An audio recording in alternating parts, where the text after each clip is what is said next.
Hi everyone, my name is Joseph Tu, and I'm currently a graduate student at the University of Waterloo, and I'll be your chair for this session. Hi everyone, my name is Joseph Tu, and I'm currently... Our first talk will be presented by Marcela Bomfim. Food literacy while shopping, motivating informed food purchasing, behavior with a situated Gameful app. She'll be available for questions after this talk.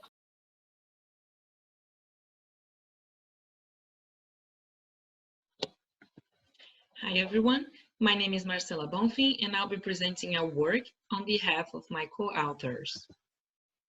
When people shop for groceries, they make dozens of decisions about what to buy. They often ask questions such as, which of these cereals should be healthier? How much of this snack should I buy? So how can we support these many decisions they make when they go shopping? Mobile technology has great potential for supporting interventions that encourage healthy eating. But existing mobile applications simplify these decisions through a focus on calories, which can lead to poor nutritional choices and contribute to negative body image and eating disorders, especially among youth. But evidence on diet and health increasingly points to the importance of overall diet quality, illustrated by recent food-based guidelines such as Canada's Food Guide. And focusing on food groups and nutrients such as fiber, sugar, sodium, and fats are more meaningful than only looking at calories. Another issue with those mentioned apps is that they are designed to track consumed foods instead of supporting planning and selecting foods at the grocery store. Our study has three main contributions. We developed a mobile shopping app that promotes healthy eating patterns through food literacy skills. A 3-week field study showed that our app increased nutrition knowledge and attitudes toward healthy eating and reduced impulse purchases. And we report on how the mix of situated and gameful design features contributed to this success. So what is food literacy? It is defined as the knowledge and awareness of foods within the different food groups and nutrients and their relevance to your health and well-being, the ability or self-efficacy to choose healthy foods, and the desire or motivation to engage with food to achieve a nutritious diet.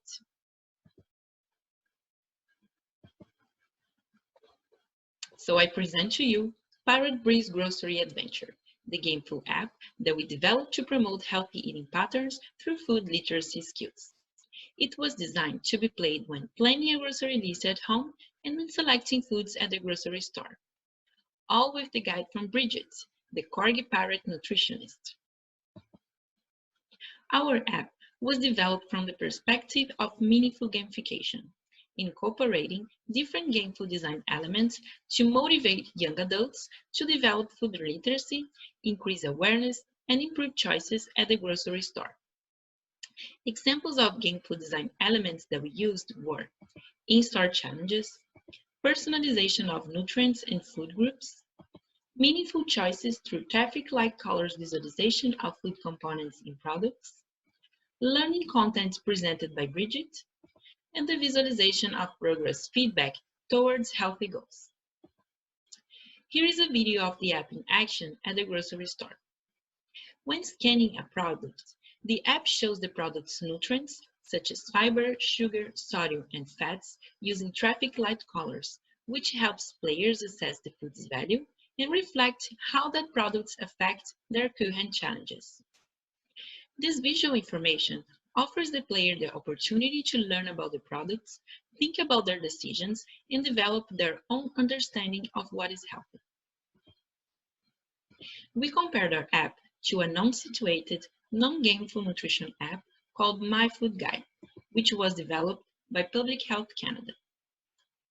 My Food Guide was designed to create food plans based on food groups instead of meals, which can serve as a guide for grocery shopping trips.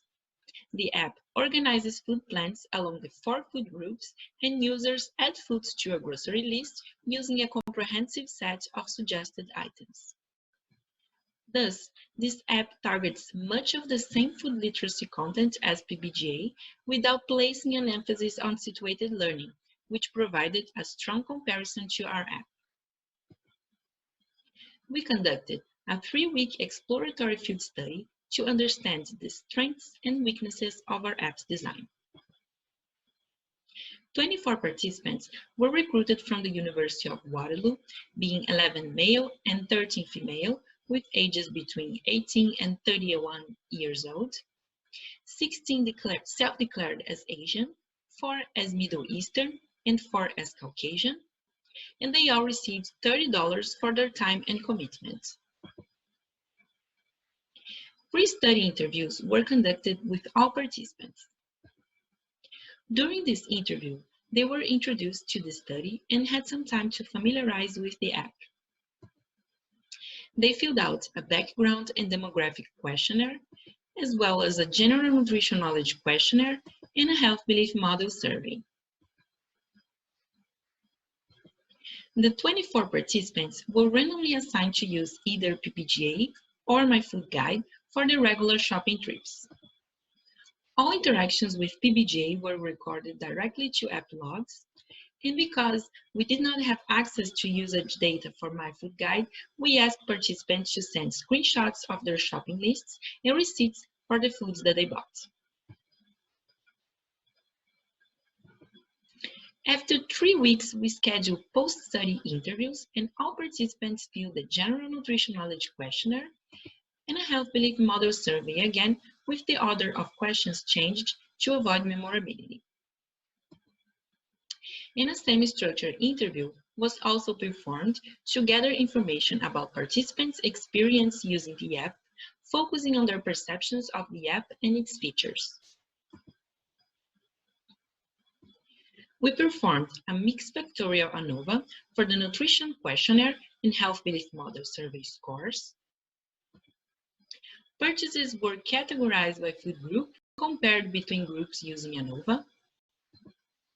And audio files from the interviews were transcribed and then analyzed using thematic analysis. For the quantitative results, logged data and receipts showed regular use of both apps over the study period. It was found an increase in nutrition knowledge and health beliefs for both apps, with no significant difference between the apps. However, a reduction in purchases of ultra-processed foods was found for PBGA. We found the participants from both apps increased their nutrition knowledge and attitudes toward healthy eating for the different sections of the General Nutrition Knowledge Questionnaire, with no significant differences between the apps. Regarding purchases, we found that both PBGA and My Food Guide promoted purchases of foods with balance and variety, as different items with each food group were added to participants' carts. We also observed that participants using both PBGA and My Food Guide purchased more fruits and vegetables than they had planned to before going to the store.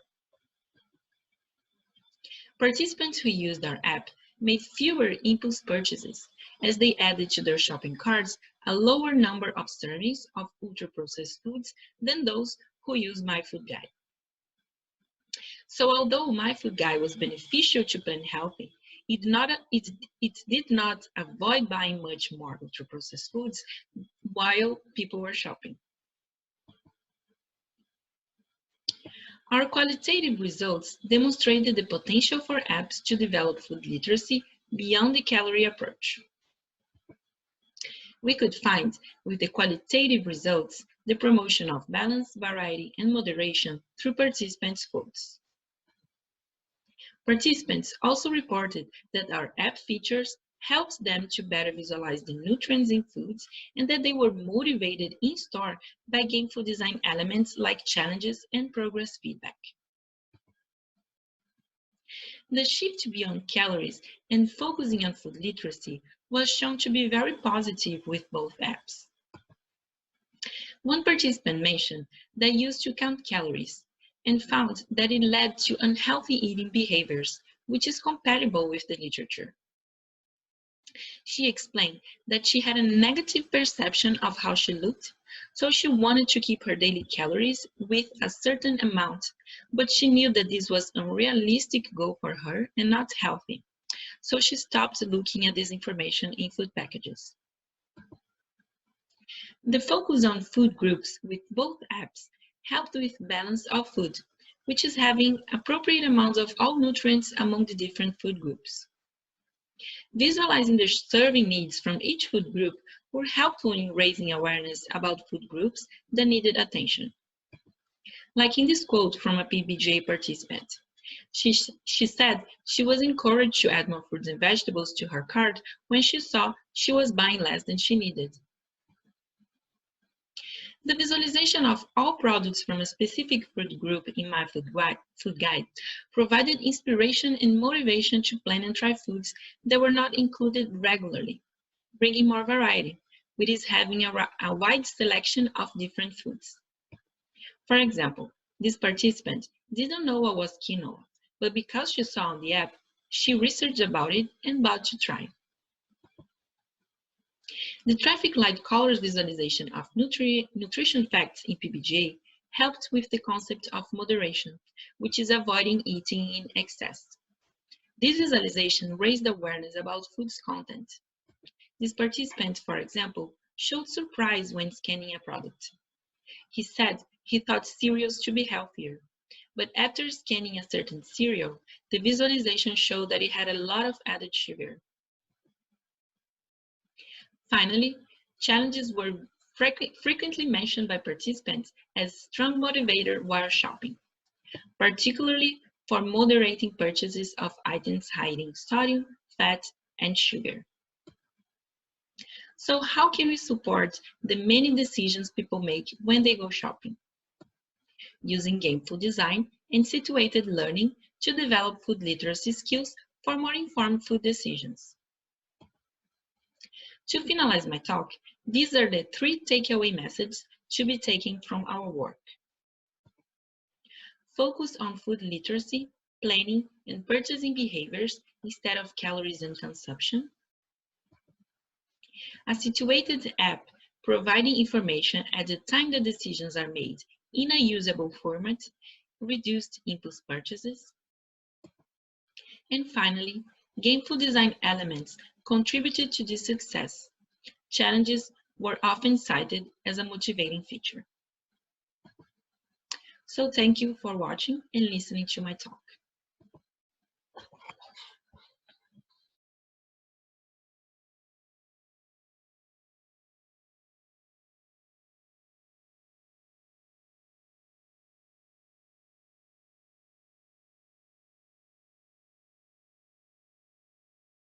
That was a lovely presentation. We have a few questions in the chat for Marcela. One of the first questions is from Rina. What do you mean when you said you did not have access to the data via the app? And why did you intend to ask for the screenshots and the receipt? Hi, everyone. Can you listen to me? Just to make sure. Okay. Yeah. Okay. So we didn't have access to the data from the app that we were comparing, Pirate Breeze Grocery Adventure. So my food guide, we didn't have access to the data from the app. So we asked participants to send the screenshots and pictures of the receipt so we could see the products that they were planning to buy, as well as the products that they bought, and as well as the amount of products that they are buying. So we could have this data to compare with Pirate Breeze Grocery Adventure, which in this case we had access to the data through app logs.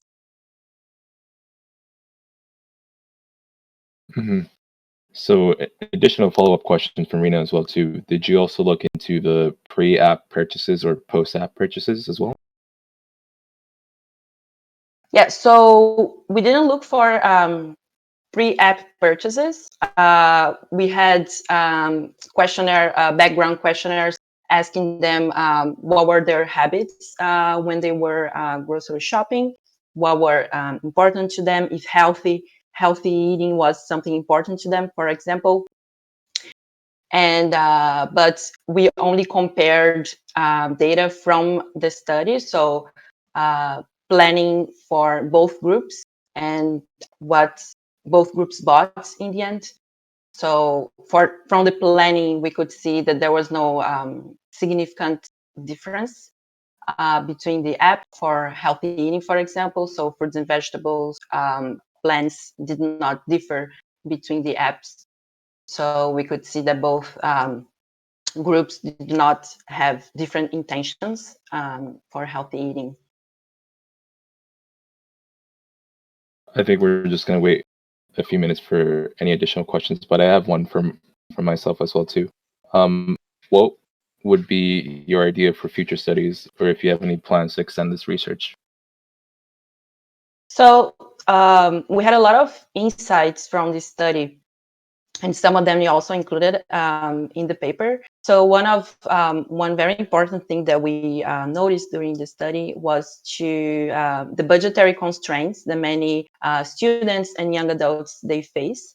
So it is very important when we are designing for food literacy that we take this into consideration. So having features with a bigger focus on the cost of the products, and for example, make them plan and shop based on a specific budget, identify items that are in season and thus are less expensive, or they are on sale and there are healthy options, linked to local flyers. So all those examples will be interesting to bring to this approach and help those students. And we also have idea of exploring online grocery shopping, which is something that has been increasing a lot lately. So it's something that could be interesting to bring, and as well explore other food literacy skills besides planning. So for example, preparing food. So why not use situated learning and gamification to explore those different skills of food literacy. Marcela, can you talk a little bit about the GNKQ and the HBS data? Were the participants generally high or low before or after your study?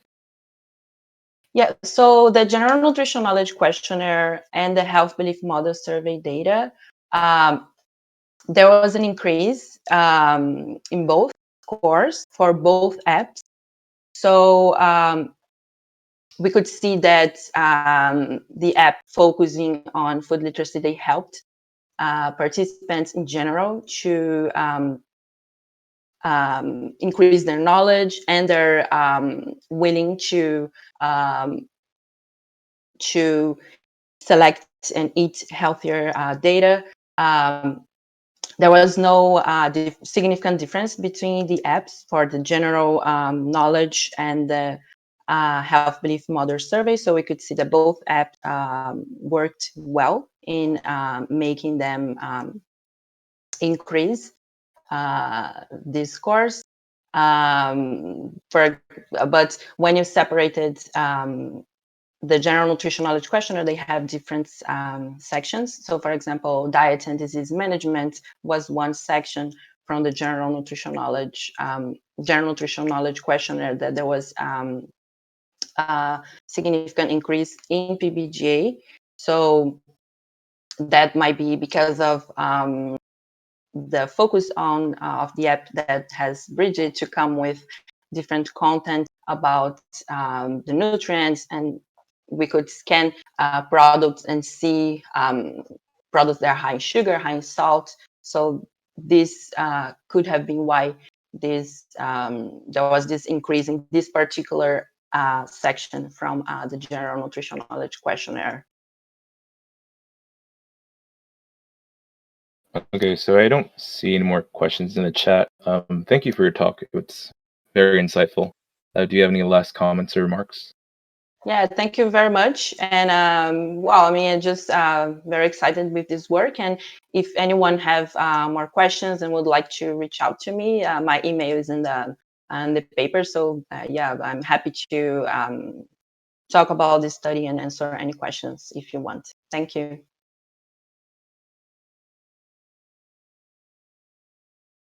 I think there might be a quick last follow-up question, but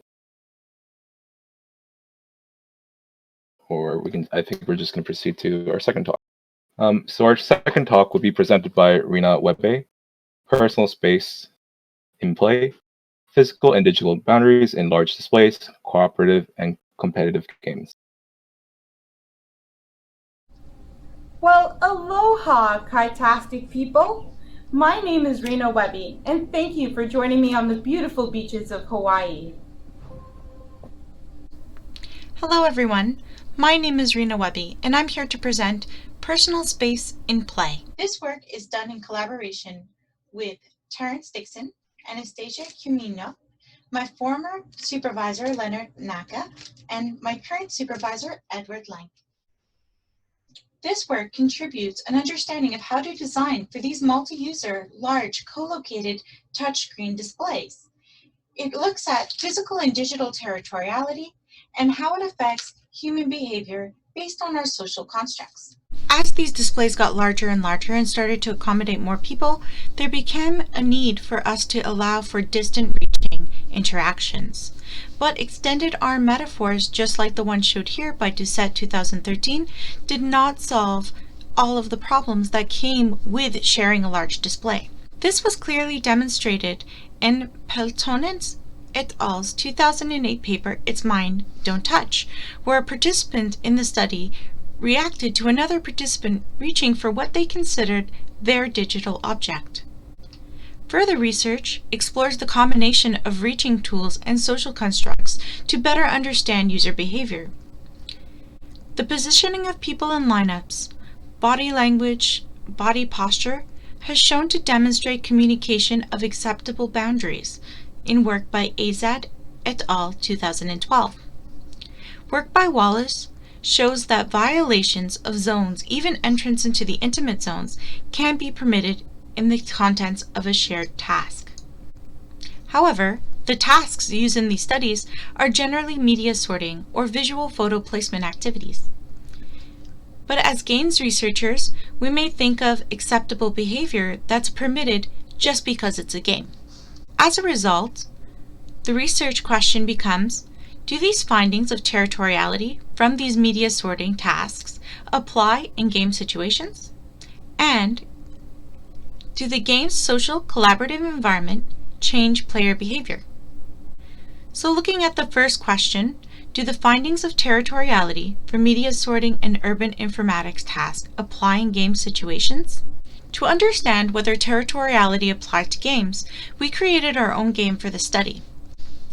In order to play and win the game, players either had to kill the most enemies, or players won together with a combined score.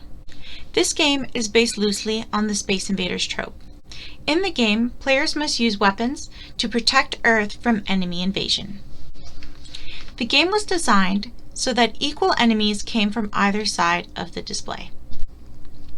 We varied multiple conditions in the game. The first we varied was the fixed versus floating workspace. In the fixed space located on the top image, we had a contained workspace with a vertical split. Encroachments on the opposing player's side could only be done digitally with long-reach tools, or telepointer interactions. On the bottom two images, we see the floating workspace condition. The workspace is smaller and can be moved. Participants can use either digital reaching tools or physically drag their workspace over to an area. The neutral zone was constantly present. Our second question was, how does the game's social collaborative environment change player behavior? We tested this condition by adding a cooperative and a competitive play condition. In the cooperative condition, players had to save the Earth and had a combined score located on the Earth itself. In the competitive condition, players still had to defend the Earth together, but they also had individual scores so you can see who killed the most enemies. In summary, we provided a direct interaction or telepointer long-range interaction techniques in all conditions. We varied as a between subjects condition, fixed versus floating workspace, and as a within subjects condition, competitive versus cooperative score display.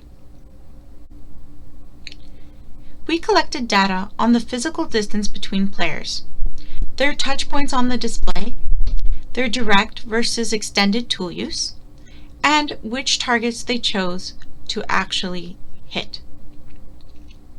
Additionally, it was a mixed measure study, so we also collected data from player interviews individually, and we did a video coding of play sessions. We then compiled the data into these heat maps. You can see these heat maps compared here by cooperative and competitive condition, their digital location, their physical touch points on the display, and how far apart they were physically standing on the floor. Already we can see from these heat maps that having a fixed or a floated workspace did change the way that users engaged. Additionally, we can see that there are differences between the cooperative and competitive condition. For the full results of this compiled data, please see the full paper.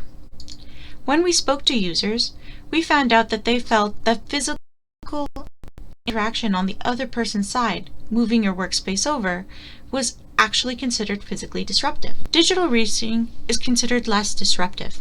However, users reported that both of them had some level of disruption. Users made a lot of considerations before they chose to disrupt the other player. Since both physical and digital encroachments were considered disruptive, players considered things such as the cooperative or the competitive condition and what was considered polite or good table manners. The cooperative condition softened boundaries, making them more permeable. In the cooperative mode, players felt that it was more acceptable for them to cross boundaries into someone else's space or for someone to come over to their space, because the intention was to help. This is reflected in the participants' quotes. So here this participant is saying that they felt that they had more access to the other person's side in the cooperative condition. Players still considered social constructs and diplomacy. Crossing over into another player's side in the competitive condition was considered more aggressive. If the other player was struggling with the game or unfamiliar with the controls, players often reported feeling like it was imbalanced, and there was this sense of diplomacy.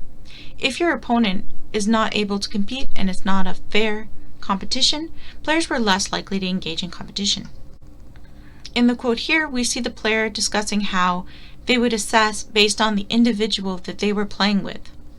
Players did not want to personally offend people by playing the game too aggressively. In this quote, the participant is describing how they would assess whether or not it would be okay to play aggressively. And how can we leverage these findings to design games? Well, we can leverage these findings by remembering to design with space. Space can be a communication tool. We can use it to teach players how to play the game, and we can also encourage or suggest actions. The variable boundaries that we give players will create this idea of a starting point, and players become attached to the starting point. Using this information, we can encourage pro-social or anti-social behaviors by varying these visible boundaries. A good example of how this can be applied can be found in Overcooked 2. In Overcooked 2, you have 2 or more players that have to prepare recipes. There are different tasks, such as chopping up the food, cooking the food, and sending it to the restaurant. In the first screen on the left, we see a delimitation of the 2 players, assigning them to tasks. So the player on the top raft must cut the food. The player on the bottom raft must cook and serve the food. Here we see that the game is teaching players how to strategize, how to split up these activities by forcing them into rules. As the game gets harder, these boundaries become less enforced by the game and are up to the player. The player can choose what strategy to apply in order to win the game, which means that players have to communicate with each other or fight with each other in order to decide who does what task. This increases the difficulty and adds challenge to this cooperative game. The game continues to challenge players by manipulating space, switching stations, and switching roles. Thank you for listening.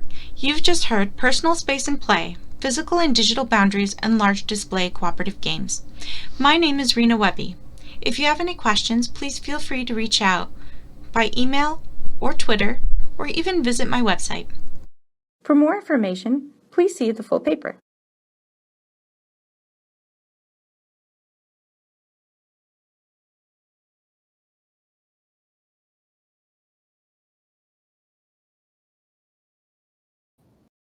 That's an interesting talk, Tina, that you gave there. I really love the game Overcooked. So we do have a question in the chat from Jim. He's curious about what differences between a territorial research comes from a tabletop community. So you're looking at on a wall display. Does handness matter more here?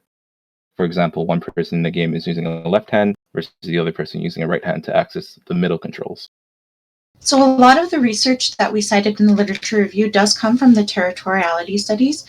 And I did mention Scott et al.'s work in the presentation. So the territoriality research from tabletops really give us a sense of how people use shared spaces. And there's a lot of research that talks about what parts of the table are shared. And a lot of these reaching metaphors, such as the extended arm by Doucet, is actually on a tabletop display. When we take this display and put it on the wall, we do have some differences. So in the study, we did actually have two papers, one related paper that looked at the distant reaching technique itself, and this paper here, which looked at the social interaction and the territoriality using the game setting.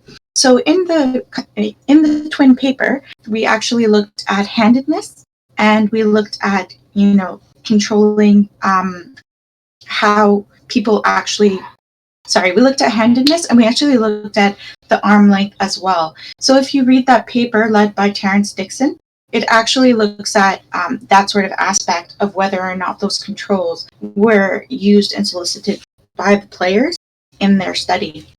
In this study, however, we looked at pretty much using just sort of the large display, in the sense that a left-handed or right-handed person could still do the three-handed touch techniques with a long-distance cursor. But we didn't specifically look at whether left or right-handed people made different encroachments on the opposing player side. Mm-hmm. So I have a question on my own while we have other questions following in through the chat. Did the people that use the physical space enhance their digital gameplay? For example, like blocking each other in a sense? So that's actually a huge part of the discussion section of the paper. We talk about the physical metagame. And what I mean by that is we looked at, through video coding, player behavior around the display. So not just the game on the digital display, but also how people surrounded the display, used their bodies to block information, or even pushed aside other people's workspaces. So it was actually really interesting to see how people actually incorporated the fact that they were physically standing next to the person playing the game and used that as part of the gameplay. Right. I think we're going to go back to a Q&A with Tina and Cheryl.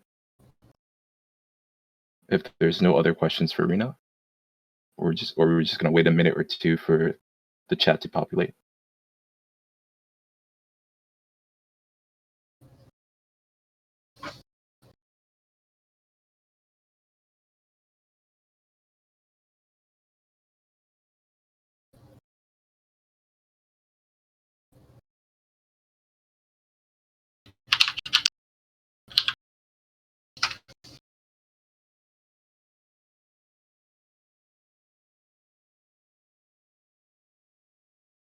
Thank you, everybody.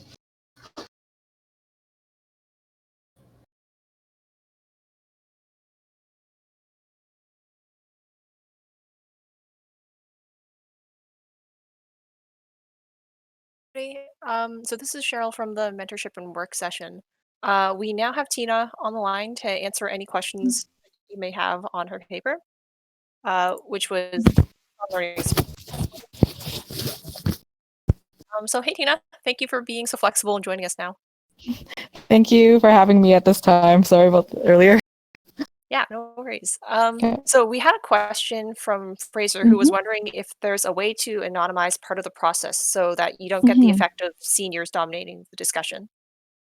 Right. So the way that the learning circles were incorporated into the MedTech Post-Hackathon, everything was in person. So the discussion was face-to-face and largely organic. So although there was like a structure by the facilitators, like introduce yourself and then answer a few questions, the actual process of the discussion was not like strictly facilitated. So I don't see a process of anonymization being possible because of just the face-to-face like I guess like component of it. And even if it was done remotely, let's say with the video camera turned off, there's going to be very unique experiences that the participants are going to be drawing on to contribute to their, I guess, perspective of the problem. One way I can see, I guess, like mitigating the like dominance of like one participant, senior or not, is that mentorship, mentoring that is like recommended. So for example, it is very difficult to just like voice your opinion and like voice what you want to say within a very short restricted timeline, and it comes with training. So if there is knowledge or like some kind of mentorship to like voice opinions or just like to acknowledge other people's opinions to not become like a dominant voice in a conversation, that would have to exist within that mentorship period. Super important. Mm-hmm. So we have another question, and it's what motivated the choice of using Aboriginal learning circles? Okay, so the learning circles in particular have been used in Agile before, so in software development, especially with interdisciplinary teams. So in software development, you might be working with a developer, a designer, I guess on the theme of like the game session right now, music, or just lots of parties within making a piece of software. And not everyone comes in with the same worldview of that profession or what that product will be in the future. So the Aboriginal learning circles have been used in Agile before in facilitating that reflection, planning, action phases. So it's not necessarily novel, but it is novel to hackathons in particular. And we chose MedTech because it was just a field that is so different from, I guess, how public health policies are made. So currently, public health policies do try to incorporate patient feedback into establishing better practices for physicians, for example. But for medtech innovation, that patient voice is still missing. So we kind of found like an opportunity to use learning circles that are great for reflection in software in a place of software. Really interesting perspective for sure. Mm-hmm. So I guess I was also wondering, now that we're seeing the rise of fully virtual hackathons, how do you think learning circles can be adapted to this new fully virtual hackathon format? So I personally have never witnessed a fully virtual hackathon that has a very good like discussion piece around it. With new like video conferencing technologies like Zoom and Twitch and even this conference itself, I'd be very curious to see what the platform enables in terms of like facilitating, managing like voices of time in the actual video stream. So making sure all parties are able to speak articulately, aren't bound by Wi-Fi limitations and things like that. I don't think any of the suggestions suggested will be like inapplicable to a virtual hackathon setting. So like mentorship for mentors, as well as making sure like there's enough time for everyone and getting that cultural competency among all the participants, and also letting people know who the participants of learning circles are. I think those can be facilitated remotely as well, either through email formats or even just like a meeting before the hackathon, if you're going to be using learning circles at hackathon. Yeah, maybe we'll be seeing this at future virtual hackathons. You never know. So we have another question from Kaylee, who's asking, how would you see something like this translating to a game jam? So making something from nothing compared to using this in a hackathon where the concept is more developed and being productified. Okay. So I've not personally been to many game jams, but for the game jams that I have been a part of, the focus is on on innovation artistically. So it's not necessarily making a startup or like an indie game development studio. It's more so celebrating like the art and then delivering a game that is enjoyed by a lot of people.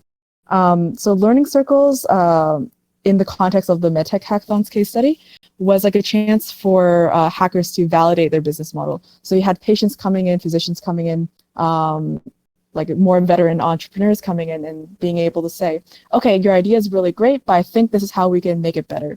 Or this direction is really good, but I think this is a better direction, and things like that.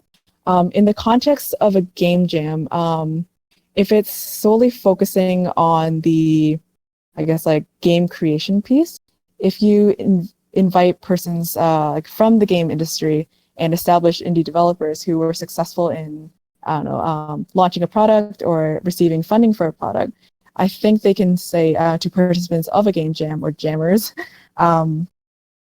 this is a really good idea for a game. This has been successful in these categories, but it has not been successful in these categories. Maybe consider it that way. So in terms of like knowledge sharing and like pulling in interdisciplinary perspectives, I think that can help people making games, but I'm not sure how it can translate into like a game jam that's only celebrating a product, not so much creating, I guess, like monetizing a game for success. Thank you so much for all your answers and a great presentation. Thank you. We're now going to take a quick lunch break until 12:30. So enjoy your lunch break, and we're looking forward to the AR and VR session after lunch.